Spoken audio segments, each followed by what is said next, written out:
বর্তমানে কিন্তু গুরুতর পর্যায়ে রয়েছে, ঠিক আছে। এই যে প্যানেলে রয়েছে চরম পর্যায়ে আজ। বিচারপতি কী নির্দেশ দিয়েছেন সম্পূর্ণ তথ্য আপনারা এই ভিডিওতে পাবেন, বাংলা ব্যাখ্যা থাকবে ভিডিওতে। অবশ্যই ভিডিওটি সম্পূর্ণ দেখুন, শেষ পর্যন্ত দেখুন। চ্যানেল নতুন দর্শক অবশ্যই চ্যানেলটিকে সাবস্ক্রাইব করে দেবেন। তো বন্ধুরা, মেরিট লিস্ট চ্যালেঞ্জ করা হয়েছে, আশা করি আপনারা জানেন। ওএমআর ইস্যু তো এদিকে রয়েছেই, তারপর এদিকে আপনার 10 মার্কস আপনাদের রয়েছে। প্যানেল বাতিল কি হতে পারে? তো আজকে এই ভিডিওতে আলোচনা করা হবে সম্পূর্ণ তথ্য। অবশ্যই ভিডিওটি সম্পূর্ণ দেখুন, শেষ পর্যন্ত দেখুন। চ্যানেল নতুন দর্শক অবশ্যই চ্যানেলটিকে সাবস্ক্রাইব করে দেবেন। তো বন্ধুরা, SSC second SLST final panel প্রকাশিত করেছে কমিশন 11-12, ঠিক আছে। তারপর থেকে কিন্তু নতুন করে আবার জল্পনা। এই যে ফাইনাল প্যানেল প্রকাশিত করেছে কমিশন, এখানে কিন্তু অনেক অযোগ্য চাকরিহারার নাম এখনও রয়েছে, ঠিক আছে। সেটাই হচ্ছে একটা মেন পয়েন্ট। এ বিষয়ে কিন্তু মামলা শুনানি হয়েছিল। মামলা শুনানি প্রথমেই কিন্তু বিক্রম স্যার বলেছিলেন যে একাদশ দ্বাদশ শ্রেণীর কথা বলতে যাচ্ছি। তো এখানে কলঙ্কিত প্রার্থীদের বাস্তবিত করা হয়েছে। পাশাপাশি এখানে এই যে আইটেম নাম্বার 6, আইটেম নাম্বার 7, তো উভয় কিন্তু একই বিষয়। এই যে 11, 12, 9, 10 রয়েছে, ঠিক আছে। তো এই বিষয়ে কিন্তু গতকালই চ্যানেল আপডেট দেওয়া হয়েছে, তো বেশি কিছু বলছি না। তবে এই যে মামলা রয়েছে, এই মামলা কিন্তু অনেকটাই গুরুত্বপূর্ণ।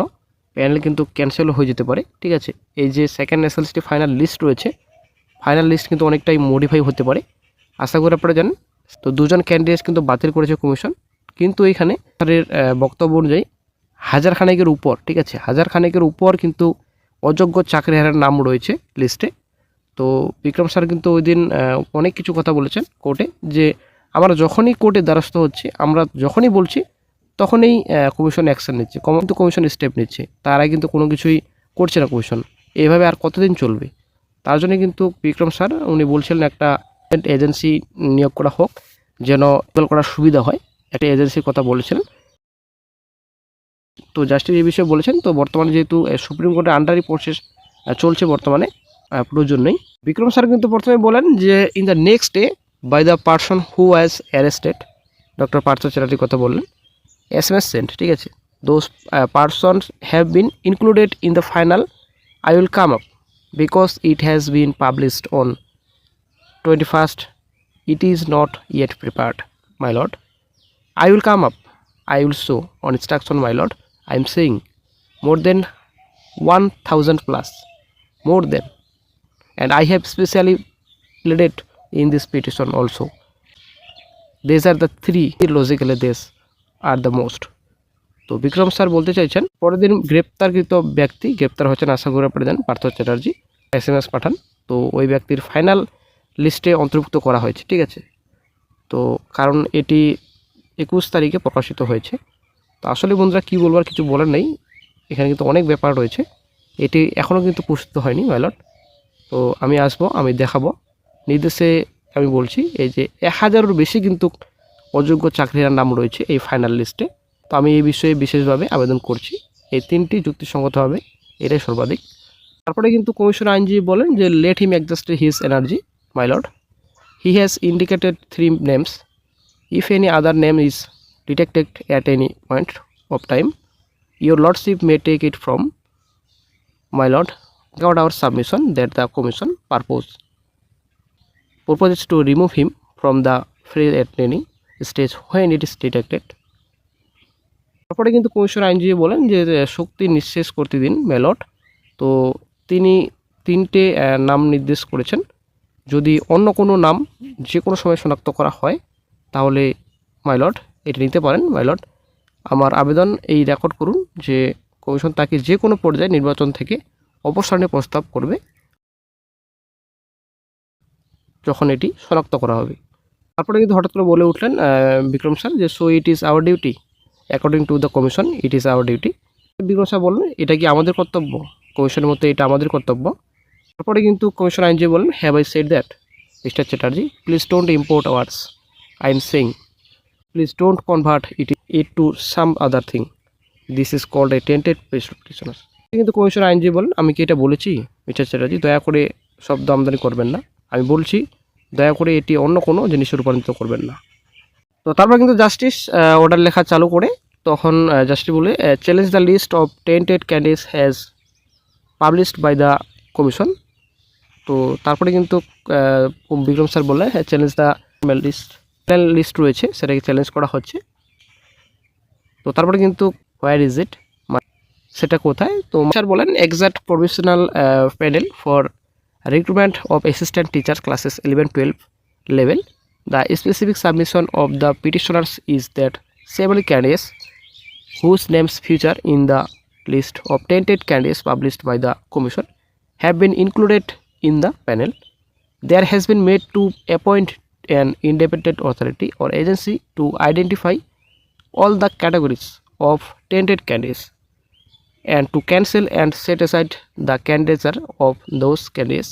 The names of some of the tainted candidates are disclosed in paragraphs 21 and 22 of the petition. তারপরে কিন্তু জাস্টিস স্যার অর্ডার লেখা স্টার্ট করে দেন অর্ডারে লিখে যে সহকারী শিক্ষক নিয়োগের জন্য সঠিক অস্থায়ী প্যানেল যে আপনাদের 11-12 স্তর রয়েছে।